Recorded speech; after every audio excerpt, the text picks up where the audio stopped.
Did you not jump from Zimbabwe to South Africa at age 16?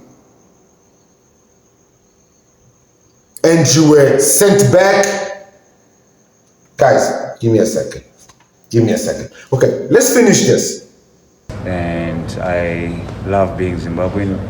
It is my roots, it's my country. And meeting the president today, what was? It was such an honor for me to. And I love being Zimbabwean, it's my roots, it's my country. Those are his words. He loves being Zimbabwean, it is his roots, and it is his country. You see how proud they are of their country after South Africa had made them.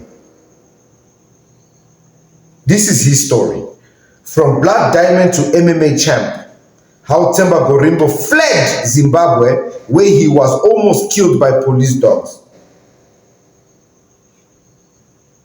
This is his story. The answer has racked up 9-2 professional record with 10 fights in South Africa Extreme Warriors Championship, where he is promotional welterweight champion. South African UFC Worldwide, the best professional circuit in Africa, took an immigrant Zimbabwean, made him a champion, gave him value and worth. Today he even disrespects the UFC. His own teammates and his own family, but we're not there today. It's far cry from a childhood growing up in Zimbabwe where life was difficult.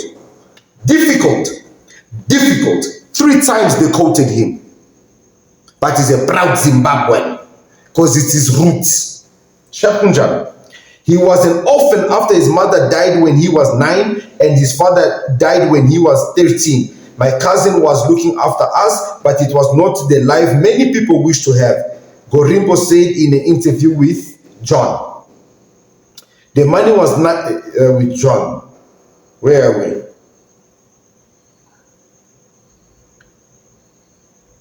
At the age of 16, he started illegal mining. Diamond in the field and smuggling them. This is him admitting to doing illegal mining and smuggling them. And this is a criminal that South Africa gave a second chance. A second opportunity, but South Africa gets no thanks. South Africa gets no thanks. The money was nice, but I almost got killed there, he said. If you look at my body, I have got scars everywhere because once I was confronted by the police and the dogs bit me so much, I had 5 dogs, German shepherds biting me, I almost died, I passed out. That year in Zimbabwe, there was a major drought with no food, almost a famine. The 22% is kicking in. Which helped him make his mind up to try to cross the border into South Africa. It was just like a decision. Either you want to be there or you want to be there. Or you want to be here or you want to be there. Gorimbo said, I didn't have a passport. I came through the river.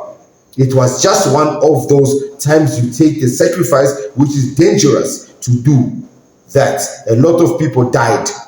For a young guy, I was about to turn 18. It was difficult. It just showed me what kind of a person I was. The kind of person that would do anything. Anything. No matter who it affects, no matter who it hurts. Chidima.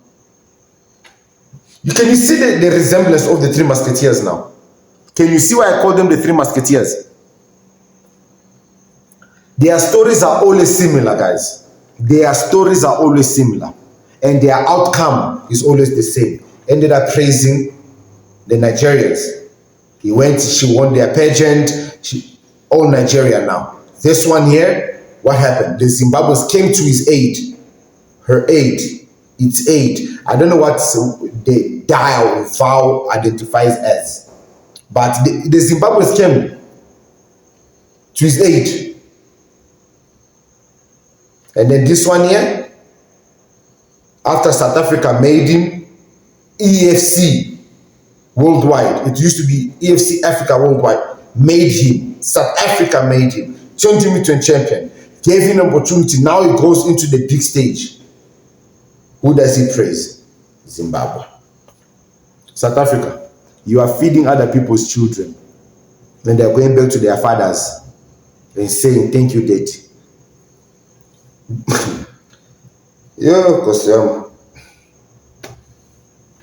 Guys, the three musketeers, it's either we're going to keep building other people's children, we're going to build our own children. Otherwise, this is what's going to happen. We're going to be creating greatness, and other countries are going to claim it. Remember this athlete. I almost forgot him. Lawmont. Remember Nigeria with this athlete? Guys, all I'm saying is feed your own children first.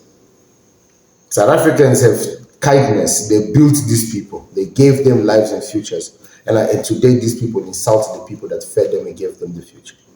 I'm your boy Uncle P, and I'll see you guys in the next one. Cheers. Why does everyone hate this man? I'm very confused. For context, there was an interview that went viral recently with Themba Gorimbo where he said that his cousins were actually celebrating his most recent loss against Vicente Luque. But then people just kept piling on this narrative, and it caught me out of the blue because firstly it was Dricus du Plessis who said anyone that knows you will know that that is a fair reaction. And then it seems that his fellow countrymen have apparently turned on him as well. And it all begs the question, what has Themba Gorimbo done? If you remember rightly, he was the man that burst onto the scene with some very impressive performances and then, of course, only had $7 to his name, of which The Rock then reached out to him, bought him a house in Vegas and set up his entire life. He has a phenomenal backstory about how he used to work in the mines where he lived in Zimbabwe and seems quite a genuine person up until this point, just looking to hustle and make a career for his family. So again, the question remains to all the detectives out there. Why does everyone hate Themba Gorimbo? Let me know what you think, and as in always, keep it casual.